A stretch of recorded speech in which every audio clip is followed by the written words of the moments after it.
নোয়াখালীতে বাজারদর ঊর্ধ্বমুখী, সকল ধরনের ভোগ্যপণ্যের দাম চড়া। ভোক্তাদের দাবি বাজার মনিটরিং ব্যবস্থা জোরদার করেন। এ নিয়ে নোয়াখালী জেলা শহর মাইজদির পৌর বাজার থেকে জানিয়েছেন নোয়াখালী প্রতিনিধি ফয়জুল ইসলাম জাহান। আমি নোয়াখালী জেলা শহর মাইজদির পৌর বাজারে আজ সকাল থেকে ঘুরে যে বিষয়টি দেখেছি যে ভোগ্যপণ্যের সকল ধরনের পণ্যের উপরে বাজার দর অনেক চড়া।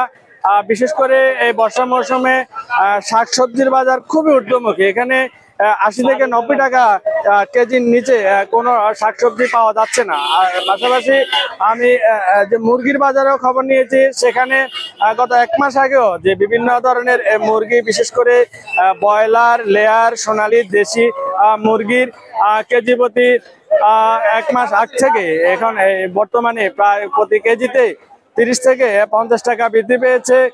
পাশাপাশি মাছের বাজারও ঊর্ধ্বমুখী। তো এখানে সাধারণ ক্রেতাদের কথা হচ্ছে যে শুধু বর্ষা মৌসুম হলেই যে বাজার ঊর্ধ্বমুখী তা না, কিন্তু এখানে তাদের দাবি হচ্ছে যে বাজার মনিটরিং ব্যবস্থা এবং বাজার নজরদারিতে না থাকার কারণে এক ধরনের অসাধু ব্যবসায়ী সিন্ডিকেটের মাধ্যমে তারা বিভিন্ন পণ্যের উপর দাম বৃদ্ধি করে মানুষের পকেট কাটছেন। তাদের অভিযোগ হচ্ছে জেলা প্রশাসন থেকে বাজার মনিটরিং জোরদার করা হলে অন্তত বাজার নিয়ন্ত্রণ করা সম্ভব হলে বলে তারা জানিয়েছেন। এ হচ্ছে নোয়াখালীর বাজার দর পরিস্থিতি নিয়ে আমার কাছে সর্বশেষ।